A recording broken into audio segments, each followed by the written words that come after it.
बाली को आराम से देखते रहे और बाली को बाण दे मारा। बाली को जैसे ही बाण लगा, बाली भूमि पर गिर गया और बाली देखने लगा मुझे बाण किसने मारा। इतने में राम जी सामने आकर खड़े हो जाते हैं।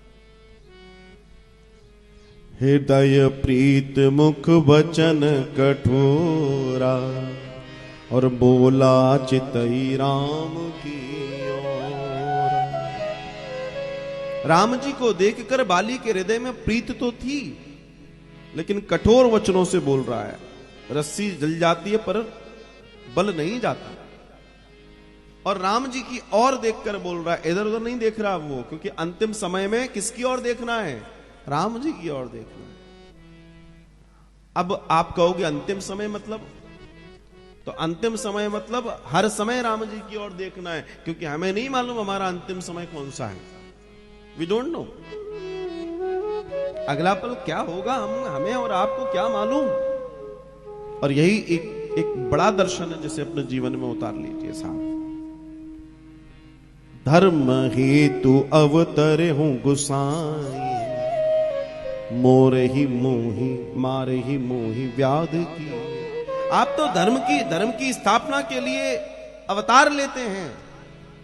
मतलब बाली जानता है कि ये कौन है। बाली जानता है।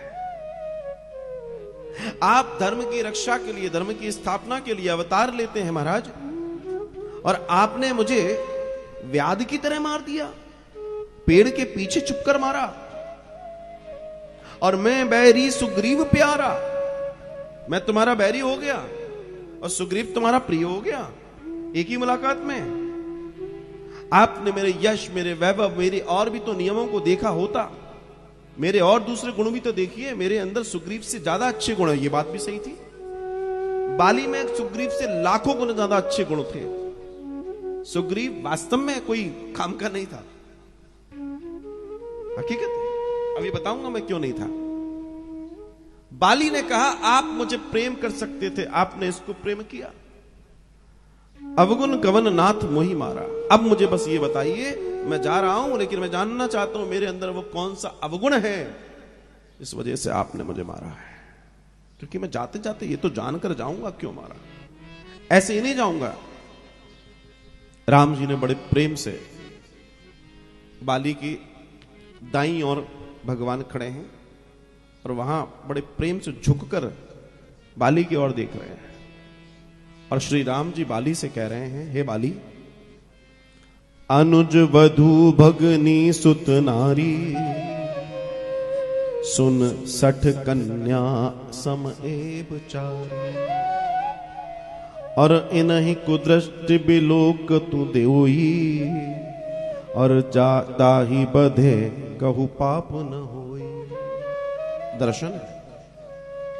तू कहता है कि तुझमें बड़े गुण हैं, मैं मानता हूं तुझमें गुण है। तू सुग्रीव से श्रेष्ठ है, मैं मानता हूं तू सुग्रीव से श्रेष्ठ है। तुमने सुग्रीव से ज्यादा कई सुंदर कार्य किए हैं, तुमने बड़े बड़े सुंदर दर्शन दिए हैं, लेकिन तुमने जो किया है उस दर्शन को भी जान लो। अनुज वधू भगनी सुत नारी, छोटे भाई की पत्नी और बेटे की पत्नी, ये अपनी कन्या की तरह मानकर चलना चाहिए, बेटी की तरह। यह दर्शन बड़ा सुंदर है, ये बेटी की तरह है। और तुमने इनके ऊपर कुदृष्टि डाली। तुमने जो किया, तुम मुझसे कह रहे हो कि आपने अन्याय किया, तो तुमने क्या किया? और तुमने जो इतना बड़ा पाप किया है, इस पाप के एवज में तुम्हें किसी भी तरीके से मारा जा सकता है, उसके लिए कोई नियम नहीं है। उसके लिए कोई नियम नहीं है। जो पाप तूने किया है वो पाप इतना बड़ा है कि उसका कोई क्षमा नहीं है। अब आप सोचिए, मूड तो ही अतिशय अभिमाना, नारी सिखावन करनी न काना। और तुझे अपने ऊपर इतना अभिमान हो गया था, तुझे और मारने का एक कारण और है, तेरा अभिमान। अभिमानी को मारने में कोई बुराई नहीं है। तुझे मारने का एक कारण और है, तेरा अभिमान जो तुझे हो गया था। तेरी पत्नी जब तुझसे कह रही है कि वो ब्रह्म है, उनके पास जाकर सरेंडर कर दो। वो कोई सामान्य नहीं है, लेकिन उसके बावजूद भी तूने नहीं सुनी।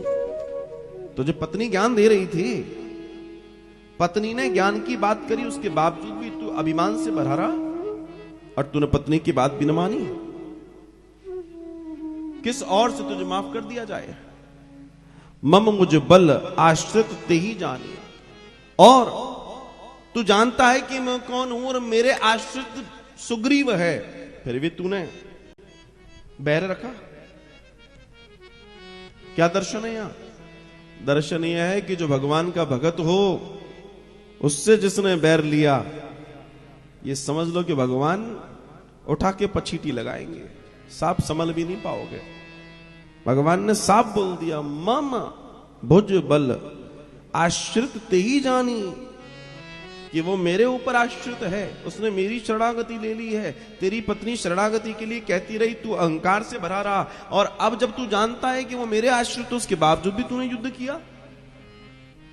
तू मुझसे कह रहा है कि आप मुझे जानते हैं, वो आपके लिए प्रिय हो गया, तो सुन, इसलिए प्रिय हो गया और इसलिए तू अप्रिय हो गया।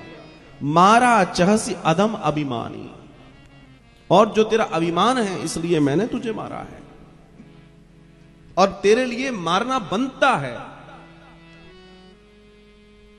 बाली भगवान से कहता है, लेकिन अब तो मैं पापी नहीं हूं प्रभु। बाली कह रहा है भगवान से, लेकिन प्रभु अब तो मैं पापी नहीं हूं। क्यों नहीं हो पापी? भगवान कहते, क्यों नहीं हो पापी? देखो, ये हमारे और आपके जीवन के लिए बहुत बड़ा दर्शन है, क्योंकि हम सब अभिमान से भरे हुए हैं। हम सब अपने आप को न जाने कौन सी तोप समझ रहे हैं, सबके साथ है जीवन में। लेकिन यहां इतना सुंदर दर्शन, इतना सुंदर दर्शन दिया है, ये हम सबके लिए दर्शन है। सुनहु राम स्वामी सन चलन चातुरी मो, प्रभु अजहूं मैं पापी अंत काल गति। भगवान, अंत काल में अगर मैं आपकी गति पाया हूं तो फिर अब मैं पापी कैसे रहा? जब मुझे अंत समय में आप सामने खड़े हैं तो आप सोचिए, क्या मैं पापी रह गया? क्या मेरे अंदर कोई पाप, इस समय कोई पाप है? आप कृपा करके बताइए कि आपको लगता है कि मेरे अंदर किसी भी तरह का कोई पाप विद्यमान है इस समय?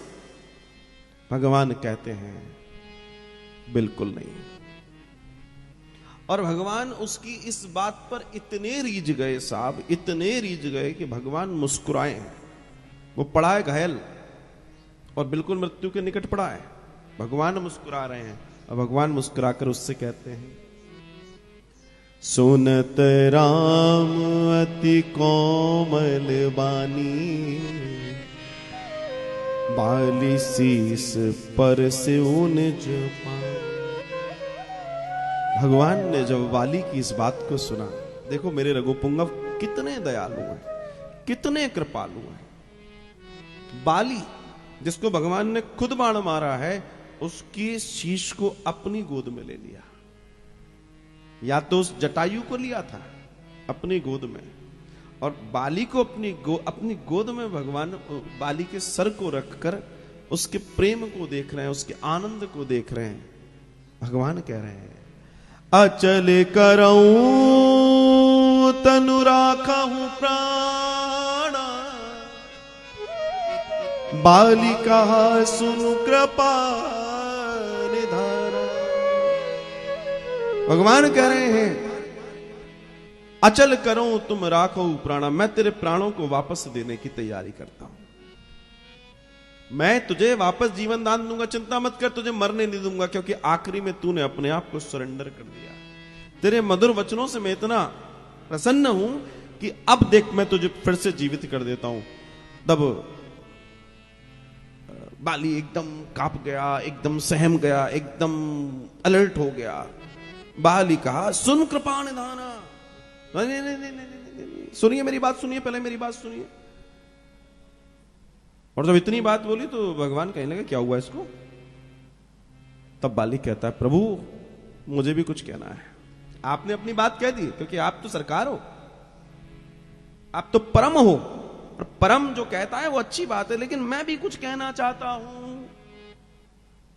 भगवान कहते हैं बोलो। जन्म जन्म मुनि जतन कराही,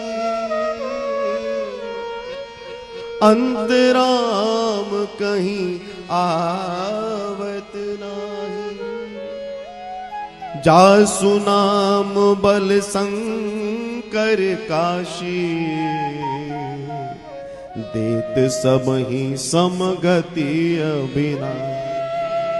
हे प्रभु, हे मेरे राम, मुनि जन जन्म जन्म सोचते हैं कि अंत समय में आपका नाम मिल जाए, वो भी कई बार नहीं बोल पाते। वो भी अंत समय में ऐसा कभी कभी होता है कि आपके नाम का चिंतन नहीं हो पाता प्रभु। और शंकर जी तो काशी में सभी को मोक्ष देते हैं, और लेकिन अब मैं अंत पाना ही जो चाहता हूं, जो पाने की मेरी कामना है भगवान, वो अब सिर्फ आपसे मुझे मोक्ष चाहिए। मुझे काशी जाने की भी जरूरत नहीं है, क्योंकि यहां जो शंकर जी आपका नित्य दिन ध्यान कर रहे हैं, नित्य पल ध्यान कर रहे हैं, जो आपको सोचकर ही आनंद से भरे रहते हैं, ऐसी श्री रघुपुंगव की गोद में मेरे सर को मेरा रखा हुआ है, ऐसी स्थिति प्रभु दोबारा नहीं आएगी। आपने मुझे अभय दान दे दिया, जीवन दान दे दिया, दानवान सब दे दिया, उसके बावजूद भी गारंटी है दोबारा आओगे, गोद में रखोगे। भगवान फिर मुस्कुराए। मुस्कुराने का मतलब क्या था इस बार? नहीं जी, ऐसा थोड़ी होता है। ये तो गंगा है, जहां से बह रही है वहां जो घाट पे आएगा उसका कल्याण होगा।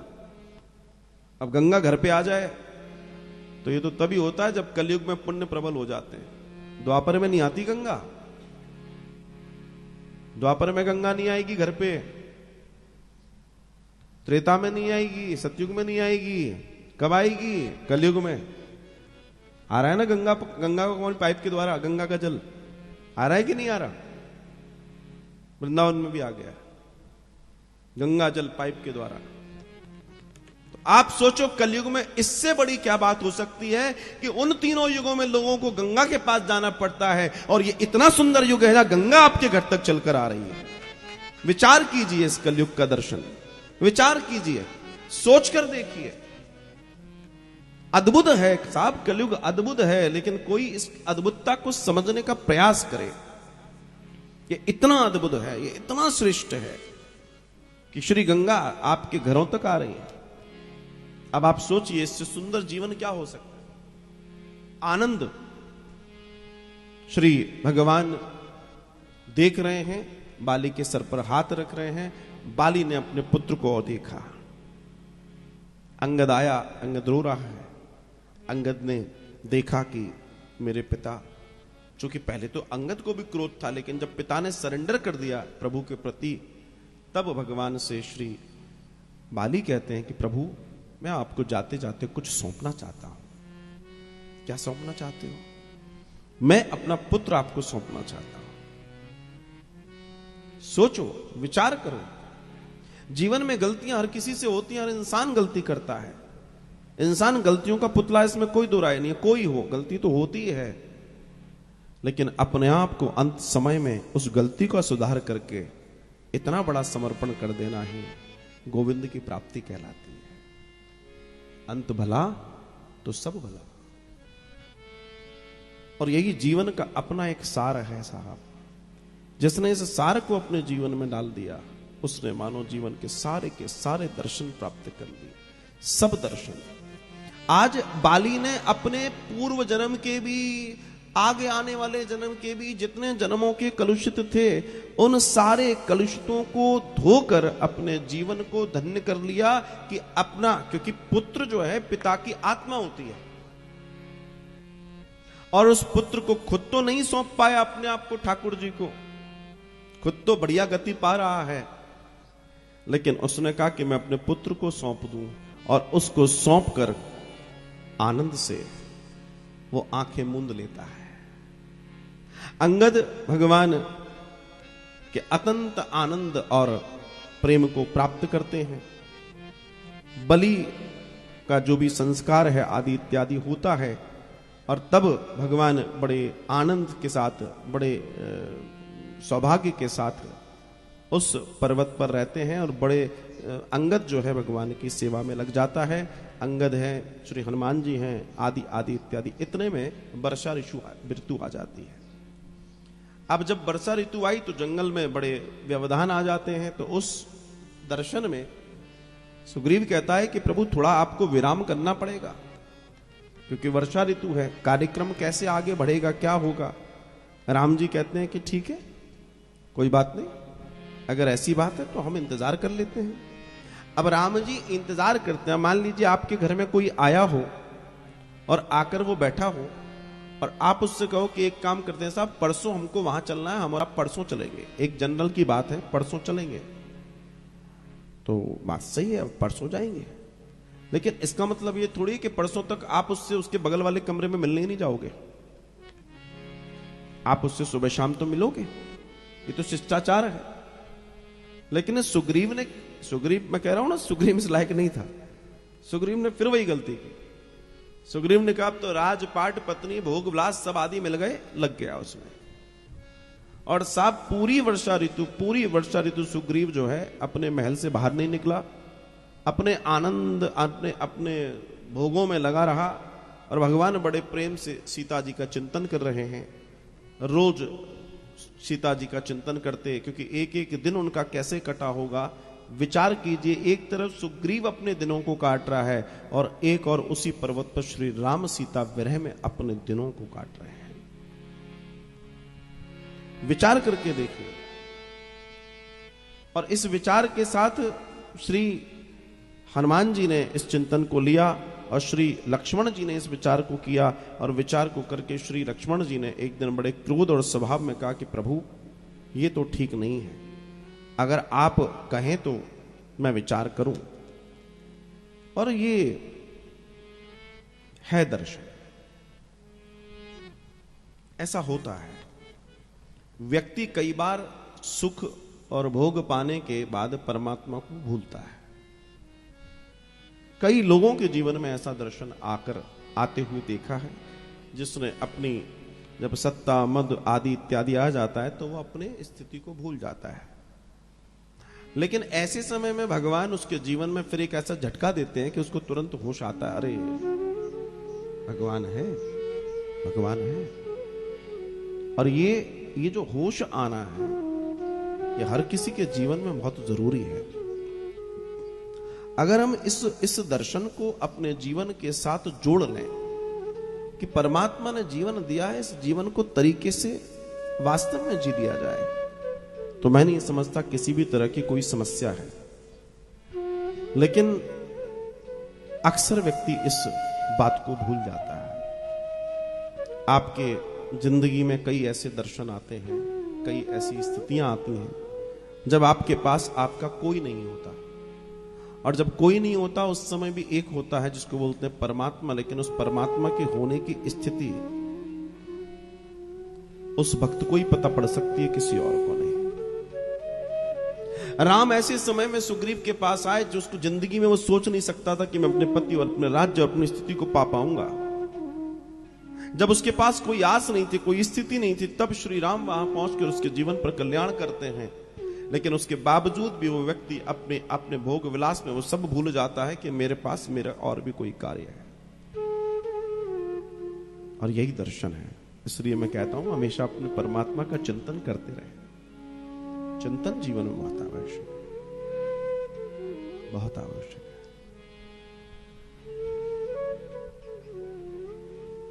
जब कोई नहीं आता मेरे राम आते हैं, जब कोई नहीं आता मेरे राम आते हैं, मेरे दुख के दिनों में वो बड़े काम आते हैं, मेरे दुख के दिनों में जब कोई नहीं आता मेरे राम आते हैं। जब कोई नहीं आता मेरे राम आते हैं। मेरे दुख के दिनों में वो बड़े काम आते हैं। मेरे दुख के दिनों में वो बड़े काम आते हैं। जय जय राम, जय जय राम, जय जय राम, जय जय राम, जय जय राम, जय जय राम, जय जय राम, जय जय राम।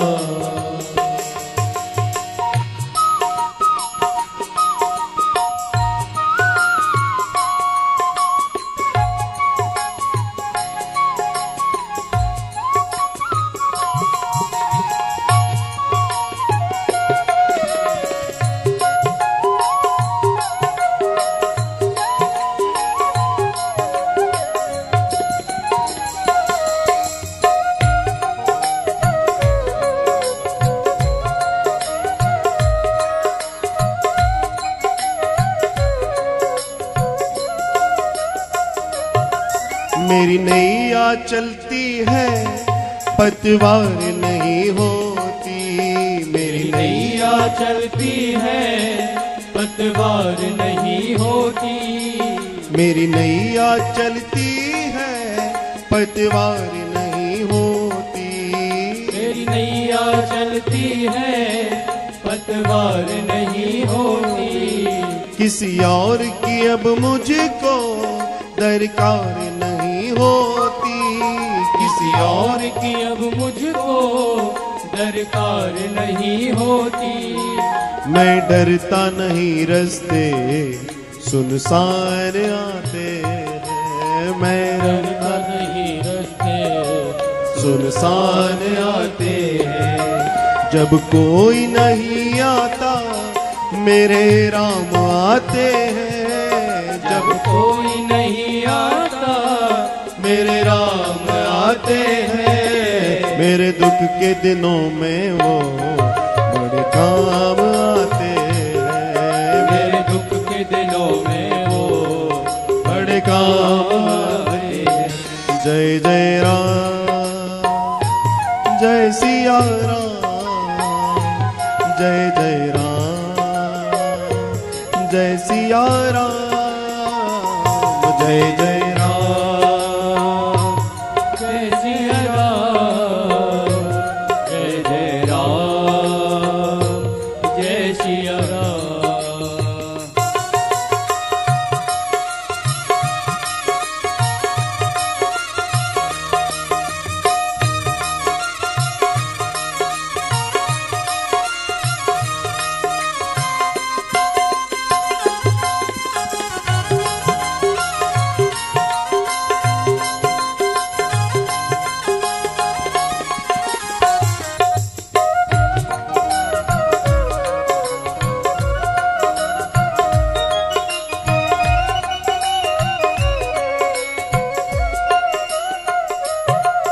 वे कितने बड़े होकर दीनों से प्यार करे। वे कितने बड़े होकर दीनों से प्यार करें। वे कितने बड़े होकर दीनों से प्यार करे। वो कितने बड़े होकर दीनों से प्यार करें। अपने भक्तों के दुख पल में स्वीकार करे। अपने भक्तों के दुख पल में स्वीकार करें। वो बिन बोले ही सब कुछ जान जाते हैं। वो बिन बोले ही सब कुछ जान जाते हैं। जब कोई नहीं आता मेरे राम आते हैं। जब कोई नहीं आता मेरे राम आते हैं। मेरे दुख के दिनों में वो बड़े काम आते हैं। मेरे दुख के दिनों में वो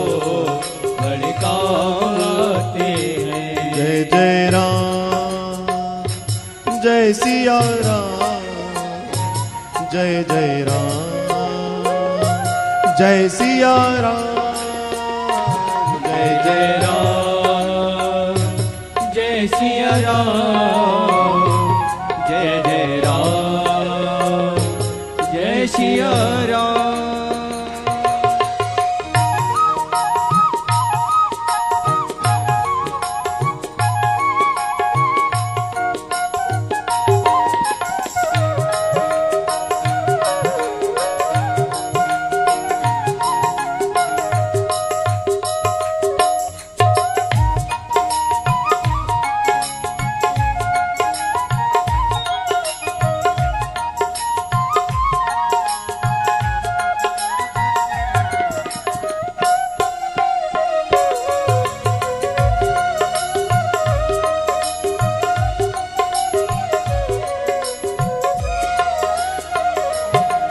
कोई याद करे उनको तो हल्का हो जाए, कोई याद करे उनको दुख हल्का हो जाए, कोई याद करे उनको दुख हल्का हो जाए, कोई याद करे उनको दुख हल्का हो जाए, कोई भक्ति करे उनकी तो उनका हो जाए, कोई भक्ति करे उनकी तो उनका हो जाए।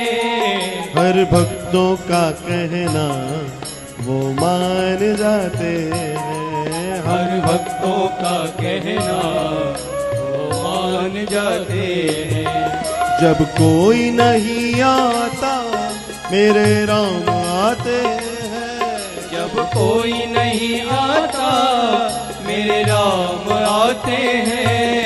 मेरे दुख के दिनों में वो बड़े काम आते हैं, मेरे दुख के दिनों में वो बड़े काम आते हैं। जय जय राम, जय सिया राम, जय जय राम, जय सिया राम, जय जय राम, जय सिया राम, जय जय राम, जय सिया राम, जय जय राम, जय सिया राम, जय जय राम, जय सिया राम, जय जय राम, जय सिया राम, जय जय राम, जय सिया राम, जय जय राम, जय सिया राम, जय जय राम, जय सिया राम, जय जय राम,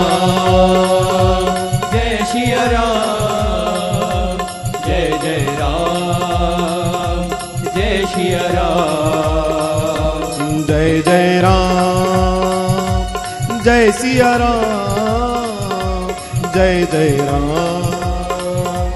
जय सिया राम।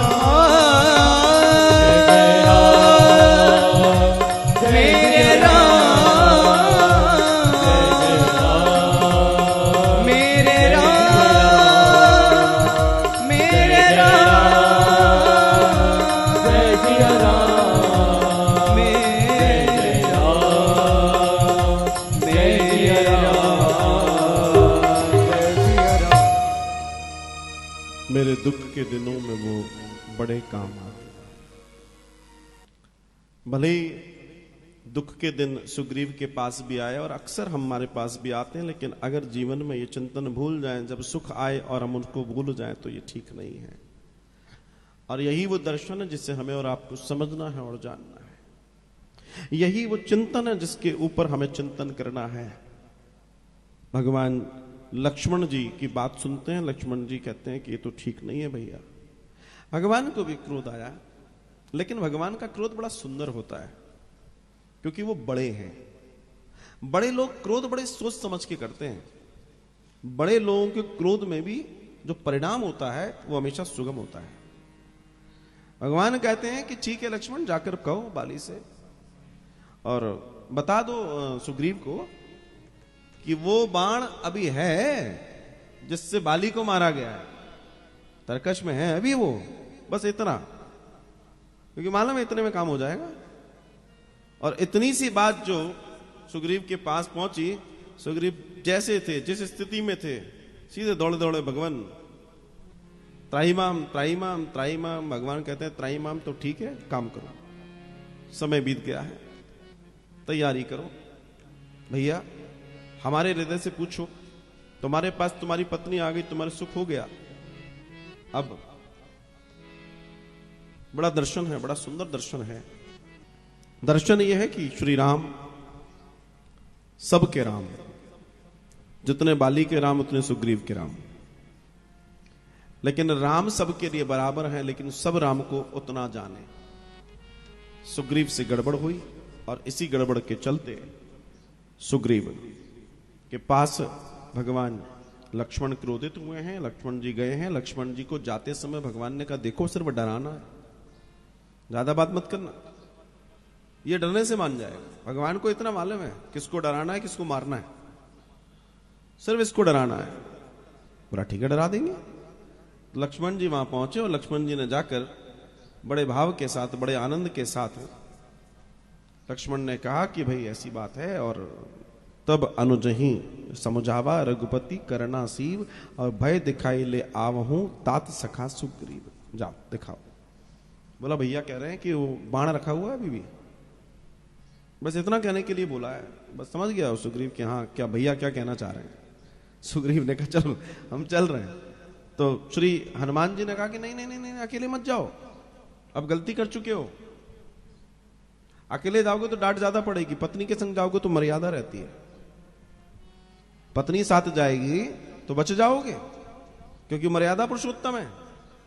पत्नी के सामने तुमको कुछ नहीं बोलेंगे, लेकिन अकेले जाओगे तो वो कुछ नहीं बोलेंगे, लेकिन वो साथ वाला है ना, वो बड़ा खतरनाक है। गुरुजी बगल में बैठे, जब वो जनक की सभा में भटक गए कि मैं कौन हूं, वो तो सीधे बोलने लगे अभी खंड मंड करता हूं मैं, तो क्रोध में तो राम जी से ज्यादा वो खतरनाक है। इसलिए तुम्हें चाहिए कि तुम अकेले मत जाओ। सुनो हनुमंत संग लय तारा, और करी विनती समझाऊ कुमारा। आप तो हाथ जोड़ लेना प्रभु, मैं सपत्निक आपकी शरण में हूं। और पहुंच गया, सपत्निक आपकी शरण में हूं। सुग्रीव ने आकर क्षमा मांग ली। भगवान ने कहा ठीक है भैया क्षमा कर दिया, तैयारी करो। सुग्रीव ने कहा जी साहब, बंदर भालुओं की तैयारी, सभी सेनाओं की तैयारी, दशों दिशाओं में पूरी की पूरी बड़ी की बड़ी बड़ी एक से एक सेना तैयार कर करके, कोई इस दिशा में, कोई उस दिशा में, कोई उस दिशा में, कोई उस दिशा में, कोई उस दिशा में भेज देंगे। एक कोई बचा है, जो एक बचा है वो भी खड़ा है अपनी टुकड़ी को लेकर। तब उस टुकड़ी, जबकि उस टुकड़ी की अध्यक्षता श्री जामवंत जी के हाथ में है, लेकिन उसके बावजूद भी जब सब मिल रहे हैं, सब प्रणाम कर रहे हैं, तो भगवान देखते हैं, बड़े आनंद और सौभाग्य का दर्शन है। हनुमान जी को अपनी तरफ बुलाते हैं। पाछे पवन तनय सिरुनावा,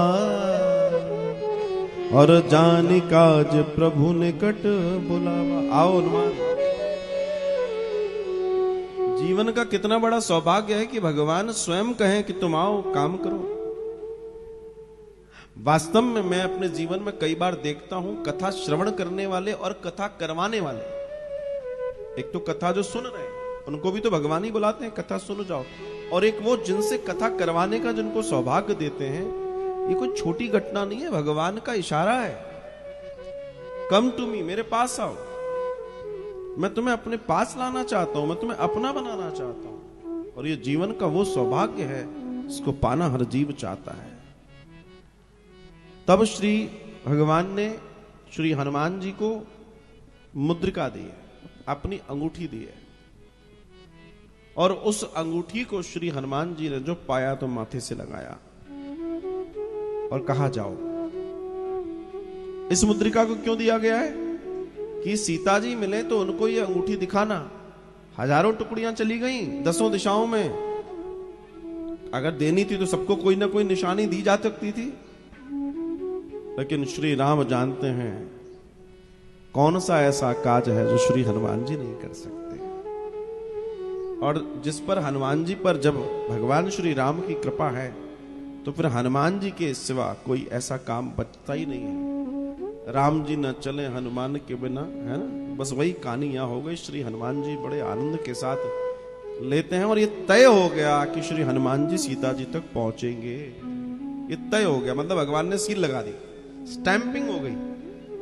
और यही स्टैंपिंग है, यही तो स्टैंपिंग है, कर दिया, सिद्ध हो गया।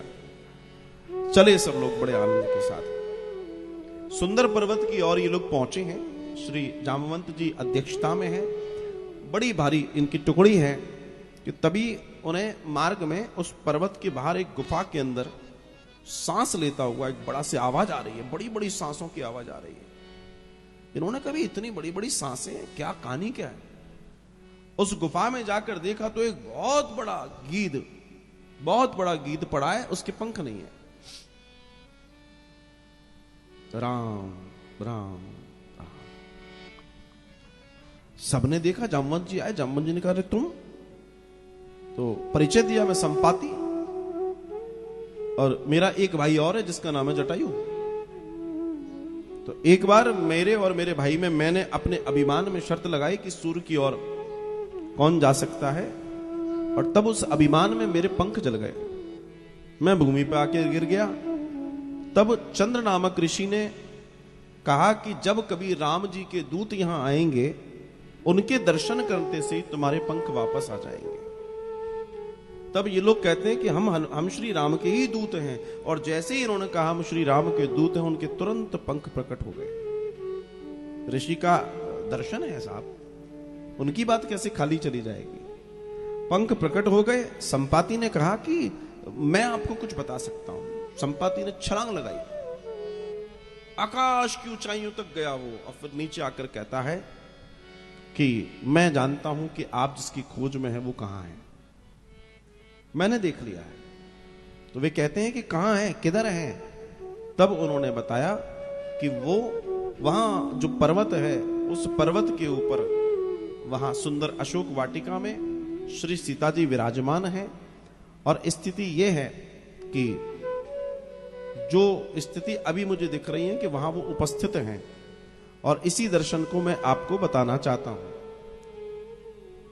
कहां है ये लंका जिसकी चर्चा कर रहे हो? बोला आगे त्रिकूट पर्वत है। उस त्रिकूट पर्वत पर जो है लंका नगरी है, जिसका राजा रावण है, और उसके अधीन ऐसी ऐसी स्थिति है। ये बताया। अपने भाई जटायु के लिए उसने तिलांजलि भी दी है, उसका श्राद्ध भी किया, अर्थात उसके लिए, उसकी आत्मा की उसके लिए किया। बड़ा आनंद हो गया। बता दिया कि श्री माता इस समय सोच में बैठी हुई है।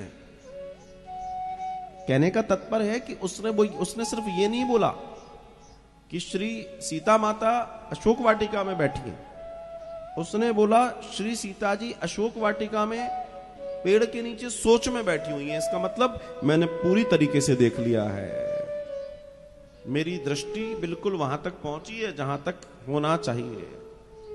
और साहब बड़े प्रेम और भाव के साथ, बड़े आनंद के साथ उन्होंने ये दर्शन दिया है। और सुंदर दर्शन आप अपने टेलीविजन पर देख रहे हो तो आपको अशोक वाटिका का दर्शन, और भगवान चाहेगा तो 2022 में दास को अशोक वाटिका श्रीलंका में दशा कथा को कहने का सौभाग्य, और आप लोग जो भी लंका चल के बड़े आनंद के साथ अशोक वाटिका के उस उपवन में कथा सुनना चाहते हैं, तो अभी से धीमे धीमे अपने मन को बनाइए, फिर तो आपको सबको उड़ा के ले ही चलेंगे। जय हो। अगले वर्ष हम सभी लोग लंका में बैठ के रावण की छाती पे बैठ के कथा सुनेंगे। जय हो। आनंद हो जाएगा। तो आनंद ये हुआ साहब कि जब उसने बता दिया, अब श्री जामवंत जी कहते हैं कि भैया ठीक है, तो ऐसी ऐसी बात है। उन्होंने बता दिया इतना योजन सागर है, इसको पार करना पड़ेगा और सब कुछ ये करना पड़ेगा। तो जामवंत जी सबसे पूछने लगे, भैया कोई जा सकता है? कोई आगे नहीं बढ़ा। हाँ, ये थोड़ा सा बढ़ा, एक व्यक्ति आगे बढ़ा जिसका नाम था बड़े आनंद के साथ, और उसने पूछा अंगद। उसने कहा कि वैसे तो जा सकते हैं। तो पूछा कि जो लांघई सत जोजन सागर, करई सो राम काज मति आगर। 7 योजन का ये समुद्र है, इसको अगर कोई लांग गया तो राम काज कर लेगा, उसका बड़ा यश होगा। तो पहले तो अंगद बढ़े आगे, लेकिन अंगद चूंकि युवा है, अंगद आगे बढ़े, लेकिन अंगद ने कहा थोड़ा सा डाउट है, थोड़ा सा मुझे संशय है। और जहां संशय है राम काज में, उस काम को करने का कोई वो नहीं। तब श्री जाम्बवंत जी ने श्री हनुमान जी की ओर देखा, और श्री हनुमान जी बड़े आराम से बैठे हैं, श्री राम जी के चिंतन में हैं। तब श्री जाम्बवंत जी ने श्री हनुमान जी से कहा है, कहि रईछ पति सुन हनुमाना, का चुभ साधि रहे बलवाना। पवन तनय बल पवन समाना, बुद्धि विवेक विज्ञान निधाना। कौन सो काज कठिन जग माही, जो नहीं होत तात तुम पाही। राम काज लगी तब अवतारा, सुनहि भयो पर्वताकारा। कनक बरन तन तेज बिराजा, अपर गिरन कर राजा। कौन सो काज कठिन जग माही, जो नहीं होए तात तुम पाओ। श्री जाम्बवंत जी ने, रीछपति ने श्री हनुमान जी की ओर देखकर कहा, हे हनुमान, तुम बलवान हो। जो विस्मित हो गई थी सारी की सारी ऋषियों के श्राप से, वो सारी की सारी मेमोरी, वो श्राप था ना, सब भूल जाओ अपनी शक्तियों को। हनुमान जी तो मतलब खूब उदम करते थे, बोला तुम भूल जाओ, ऋषि ने श्राप दे दिया था। अब जब श्री जाम्बवंत जी उनको याद करा रहे हैं, तो उनको अपनी पूरी शक्तियों का भान हो गया। और श्री हनुमान जी बड़े बड़े मतलब उनका शरीर फूलने लगा, शरीर नसें फूलने लगी उनकी। पवन तनय बल पवन समाना, बुद्धि विवेक विज्ञान निदाना। आप तो पवन तनय हैं, आपका बुद्धि, आपका विवेक, आपका यश, आपकी कीर्ति तो महान है, हनुमान है। और कवन सो काज कठिन, कौन सा ऐसा काम है जो आप नहीं कर सकते। और आपका जन्म तो राम के काज के लिए ही हुआ है, आपके अवतार का प्रयोजन ही श्री राम है, और आप उन्हीं के काज के लिए आए हैं।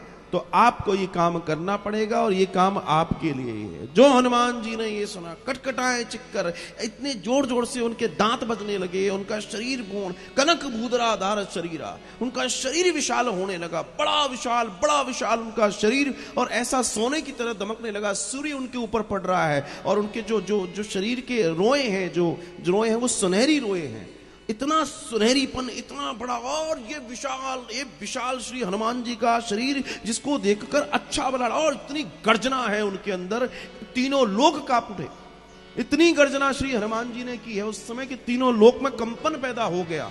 जिस पर्वत पर वो खड़े थे, सुंदर पर्वत पर, वो सुंदर पर्वत ऐसे ऐसे हिलने लगा, सभी लोग कांपने लगे। हालत ये थी कि कोई किसी को देखे, कोई किसी को देखे कि वास्तव में वही हनुमान है जो हमारे बीच में थे। सभी और श्री हनुमान जी की जय जयकार, जय जयकार, जय जयकार। और इतना विशाल शरीर को भयंकर श्री राम श्री राम श्री राम कहते हुए श्री हनुमान जी ऊंचाई देखते हैं, हाथों को ऊपर उठा रहे हैं, पैरों को चौड़ा रहे हैं, जोर जोर से अपनी छाती को पीट रहे हैं, जैसे मान लो बस में तैयार हूं। और श्री हनुमान जी अपनी दोनों बाहें फैलाकर उस और देख रहे हैं जहां त्रिकूट पर्वत है। बस उन्हें एक इंतजार है कि जाम्बवंत जी कहें जाओ, जाम्बवंत जी कहें जाओ। और श्री हनुमान जी की और जैसे ही जाम्बवंत जी देख रहे हैं, जाम्बवंत जी भी देख रहे हैं कि अब वो काम हो गया जिस काम का इंतजार था। श्री हनुमान उस स्थिति में आ गए हैं जिस स्थिति का इंतजार था। अब स्थिति यह है कि श्री हनुमान जी को रोकने की ताकत वास्तव में इस समय श्री राम जी के अलावा किसी में नहीं है। कोई नहीं समझ सकता कि अब क्या होगा। श्री हनुमान जी से श्री जामवंत जी कहते हैं कि अब तुम्हें जो करना है वो तुम सुनो। हनुमान जामवंत जी से कहते हैं कि जामवंत में पूछई तो ही उचित सिखावन दीजऊं मोई, मुझे बताइए मेरे लिए क्या उचित है। ध्यान रखिए हनुमान जी का दर्शन कितना महान है। हनुमान जी हैं युवा और रीछपति जामवंत हैं वृद्ध। युवा अपने जोश के साथ खड़ा है, लेकिन उसे इस कार्य को करने के लिए होश की जरूरत है। होश कोई बुद्धिजीवी देगा, होश कोई महापुरुष देगा, होश वो देगा जिसने तजुर्बा जीवन का जिया हो। और वृद्ध जी रीछपति, उनके पास होश है, श्री हनुमान जी के पास जोश है। और जब जोश और होश मिलते हैं तब श्री राम काज पूरा होने के लिए कोई जिंदगी की जरूरत नहीं, आराम से होता है, आराम से जीवन को आगे बढ़ता है। जामवंत ने जाते जाते श्री हनुमान जी को एक ही बात कही है, हे हनुमान, तुम्हें सिर्फ जो करना है वो सुनो। जामवंत करऊं तात जाई, सीत ही देख कहूं सुधि लाई, और तब निज भुज बल राजीव नयना, कौतिक लागे संग कपि सैना। तुम्हारा काम सिर्फ इतना है कि तुम्हें वहां जाना है और श्री सीता जी को देखकर लौट कर आना है। बाकी काम तो श्री राम जी जब चलेंगे तब हो जाएगा, इससे ज्यादा काम तुम्हें नहीं करना। क्यों? क्योंकि हनुमान जी के इस स्वरूप को देखकर कनक बूदराधार शरीरा, इतना बड़ा शरीर, इतना विराट शरीर, इतना उनका बल कि उनके रोम रोम से ऐसी दिशाएं फूट रही हैं, अनंत बल फूट रहा है। जहां महाबल जो होते हैं वो बल भी अपने आप पे हाथ जोड़ के खड़े हैं। श्री हनुमान जी के इस रूप को देखकर वो समुद्र कांप रहा है, समुद्र का जल भी ऐसे ऐसे हो रहा है, पर्वत भी ऐसे ऐसे कांप रहा है। तीनों दिशाएं, चारों दिशाएं, दशों दिशाएं अपनी स्थिति को खोने की स्थिति में है कि अगर इनका तेज बढ़ा तो हम अपनी स्थिति खो जाएंगे। सूर्य सोच रहा है अगर इसने ज्यादा प्रभाव दिया मैं अपनी गति से हट जाऊंगा, और मेरी अगर एक अक्षांश भी मैं हिल गया, पृथ्वी सोच रही है अगर मैं एक अक्षांश भी हिल गई तो सब कुछ खत्म हो जाएगा, कुछ भी नहीं बचेगा। हनुमान जी की ऐसी स्थिति को देखकर तब श्री जामवंती जी ने कहा सिर्फ सीता जी को देखकर आना है, क्योंकि तुम्हारी स्थिति यह, तुम त्रिकूट पर्वत तो क्या पूरी लंका उठा के ला सकते हो। रावण को अब उसने तो यहां पटका था, तुम तो ऐसे मसकते हुए ले आओगे। क्योंकि जो हनुमान जी का स्वरूप इस समय दिखाई दे रहा है, और श्री हनुमान जी के बल को देखते हुए श्री जामवंत जी ने जब ये कहा तब श्री हनुमान जी ने कहा कि ठीक है, अगर आप कहते हैं तो मैं इतना ही करूंगा। और इस दर्शन को लेकर श्री हनुमान जी अपने आनंद के साथ, अपने शौर्य के साथ, अपने राम के साथ, अपने आनंद के साथ उस लंका की ओर जाने की तैयारी करते हैं जिस लंका की ओर जाने के लिए श्री हनुमान जी का चयन हुआ है। तब हनुमान जी जो ऊपर की ओर देखते हैं और छलांग लगाने के लिए जो पैर नीचे दबाते हैं और बताते हैं साहब जैसे ही उन्होंने पैर का प्रेशर नीचे दिया है, जिस पर्वत के पर खड़े थे वो समुद्र के पाताल में चला गया। बल श्री हनुमान जी का वो पूरा का पूरा पाताल में चला गया, और श्री हनुमान जी ऊपर जो खड़े हुए हैं उसके बाद जो उन्होंने छलांग लगाई है वो छलांग ऐसी थी कि जिस छलांग ने पूरी की पूरी राम कथा का आनंद हमें दे दिया। के राम जी की सेना चली, राम जी की सेना चली, हर हर महादेव, हर हर महादेव, हर हर महादेव, हर हर महादेव। पापियों के नाश को, पापियों के नाश को, धर्म के प्रकाश को, धर्म के प्रकाश को, पापियों के नाश को, धर्म के प्रकाश को, राम जी की सेना चली, राम जी की सेना चली, राम जी की सेना चली, राम जी की सेना चली। हर हर महादेव, हर हर महादेव, हर हर महादेव, हर हर महादेव।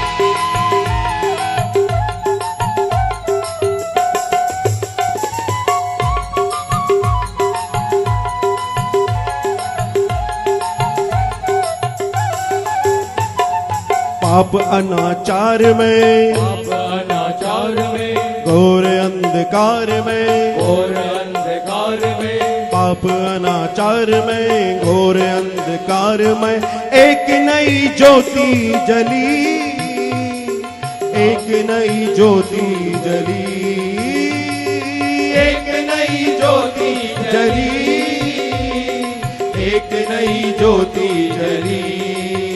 श्री राम जी की सेना चली, राम जी की सेना चली, राम जी की सेना चली, राम जी की सेना चली। निश्चरहीन करेंगे धरती, यह प्रण है श्री राम का, यह प्रण है श्री राम का। जब तक कामना पूर्ण होगा, नाम नहीं विश्राम का, नाम नहीं विराम का। उसे मिटाने चले कि जिसका मंत्र वयम रक्षाम का, मंत्र वयम रक्षाम का मंत्र वयम रक्षाम का। समय अचाला निकट राम और रावण के संग्राम का, रावण के संग्राम का, रावण के संग्राम का। समय महासंग्राम का तीनों धन्य है लोग देवा प्रसन्न है। समय महासंग्राम का तीन लोक धन्य है, देवता तीनों लोक प्रसन्न है। आज मनोकामना पली है, आज कामना बली है, आज कामना बली श्री है। राम जी की सेना चली, राम जी की सेना चली, राम जी की सेना चली, राम जी की सेना चली। रामचंद्र के संग है लक्ष्मण, कर में लेकर बाण चले, कर में लेकर बाण चले, कर में लेकर बाण चले।